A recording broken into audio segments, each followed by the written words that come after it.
Hi guys, and welcome back to Top Speed Golf. I'm Clay Ballard, and today I have a great review for you guys. If you're looking to get a little bit more forward shaft lane at contact, if you really want to compress that golf ball, maybe when you're coming into contact you feel like your club is a little bit flippy and you're not really getting that dead solid strike, this is going to be a great video for you. Larry has been nice enough to submit his swing for us to take a look at. I'm going to talk about a few things that he does really well and a couple things that he could also work on to improve the speed and consistency of his golf ball contact. Let's go ahead and get started.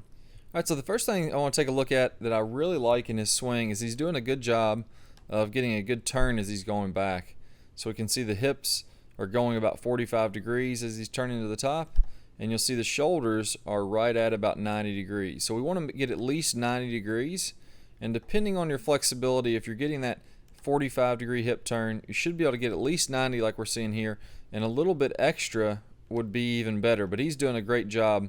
I know he's had a little bit of neck pain that he's been struggling with over the last while, so that's probably why we're not seeing him go as full speed as he could at this swing. So he's probably about a 75% swing here, which is why I really like to see this good full turn, considering that this is just a nice easy swing for him. So I really like that in his swing, and you can see as he comes on through, getting the weight all the way to the left side and rotating all the way through there. So that's really, really good. And as you sign up and watch our videos, and one of the free videos that you get is video 1.1, where we talk about the power turn and some great drills to improve this. The next thing I want to mention that he does really well is something in the Top Speed Golf system we call the stable fluid spine. So you'll notice, if I just kind of scroll back and forth here pretty quick, notice how Larry's head stays nice and stable all the way throughout the swing, doesn't get a lot of swaying or moving of the body, extra movement in there. And the reason for this is that he has a nice, what we call a stable fluid spine. So he could probably get a little bit more tilt of his upper body at address, meaning that his head would go back this way just slightly, and the lower body would bump forward just slightly. But we'll see as he comes into the top of the swing that he actually does that really well as he continues to the top and does a nice job of getting into the position that I'm talking about. So this would be completely fine with him. So as we go to the top, now we can see that spine angle has gotten into this point that I mentioned before. Somewhere in the ballpark of 6 to 8 degrees tilted away is a great way to do that. And then as he's coming down, he's going to get a little shift to the left, and that spine angle is also staying pretty consistent. So as we come into contact, we want to get a little bit more of a tilt away from the target, and that's for several reasons. The number one thing here is that our right hand is lower than our left hand on the club, and that we want to be releasing this club out in front of our body. So when this club fully releases, it's going to be about 45 degrees in front or toward this red line, and we got to get our body tilted in a position that we can release the club that way. That's going to get us more forward shaft lean and really good solid strikes on the golf ball. So now those things are really good. Those are going to help consistency and to have some good power for those of you watching these videos. But there's a couple things that we could work on that are really going to help improve his contact. So let's go ahead and get started with the first one there. Alright, so whenever we're working on our golf swing, whenever we're trying to improve, really what we're trying to do is hit the ball better. It sounds a little bit like common sense, but we're not necessarily just trying to change moves in the swing for the sake of changing them. We actually want to compress the golf ball more and to be able to hit the ball a lot more solid. So when I'm watching his swing here, one of the things I notice is the face is still pretty open in these practice swings as he's coming down. And as he comes through contact, it appears that the face is almost squaring up a little bit late. So he's swinging kind of inside out, which would get kind of a draw type path. And if you're looking from the down the line view, we'll see as he's coming through contact, the path of the club is a bit inside out or to the right. If you're playing baseball, this would be just to the right of second base, slightly into right field, which would be a draw type path. But the face is a little bit open. So ideally what he could do is just square up that path just a little bit, and he may be doing this a little bit more in his actual swing where he's 100%. Square up that path a little bit, and instead of having the face slightly open, we're going to go ahead and square that face up by rotating the hands and feeling like that the face is going to be square to the target as we're coming through, and that's going to get a lot more compression.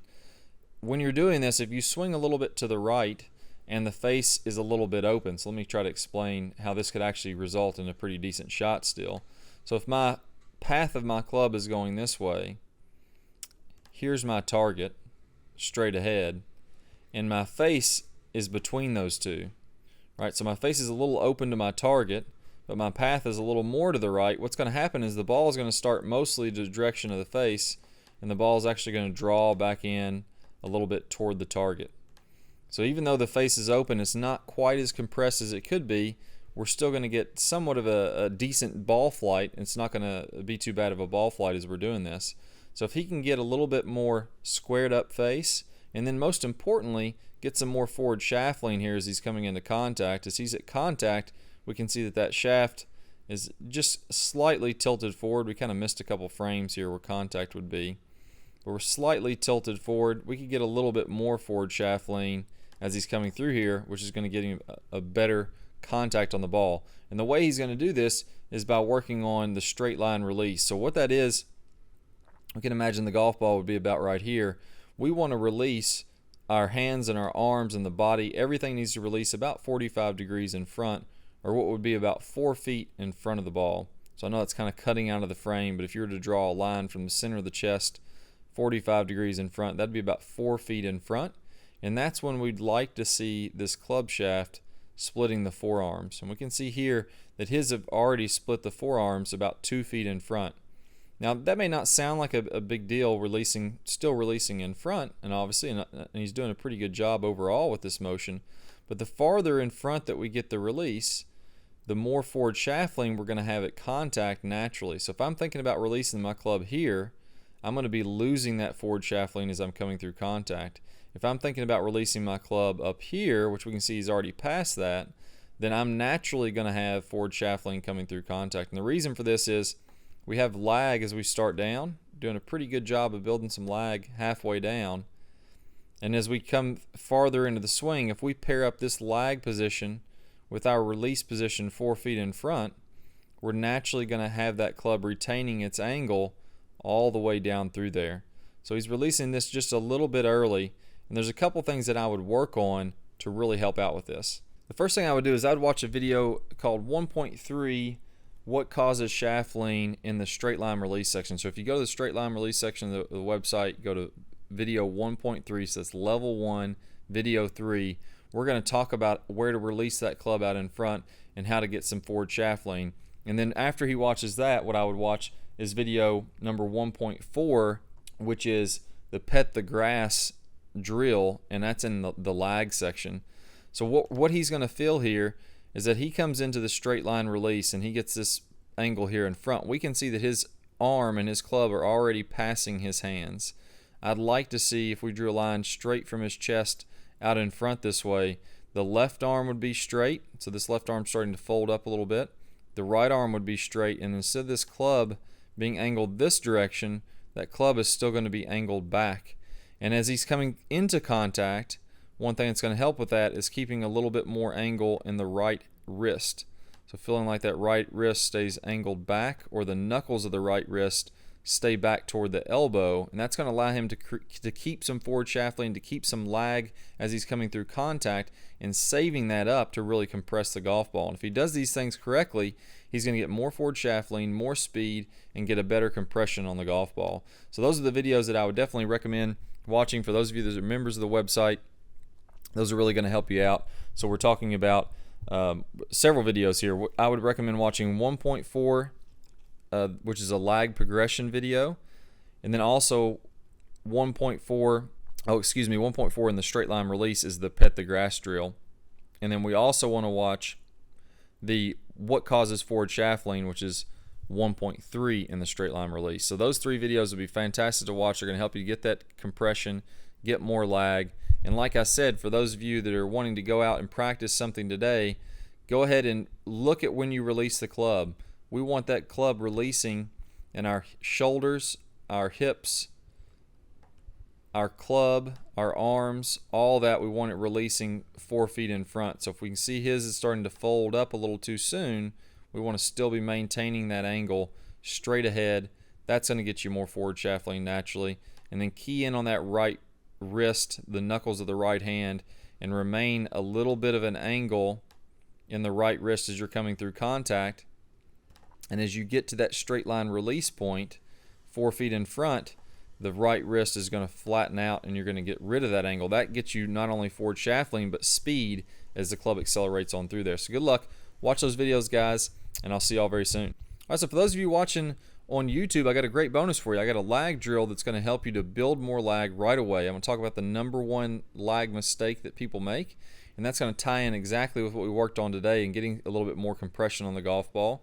Plus, you're going to get 5 bonus videos that go over each of the pieces of the Top Speed Golf system like we mentioned here today, and going to get you started with that and some great drills. So if you want to build a really, really good golf swing, start to hit that golf ball really solid, but simplify your game. You don't want 400 things to talk about.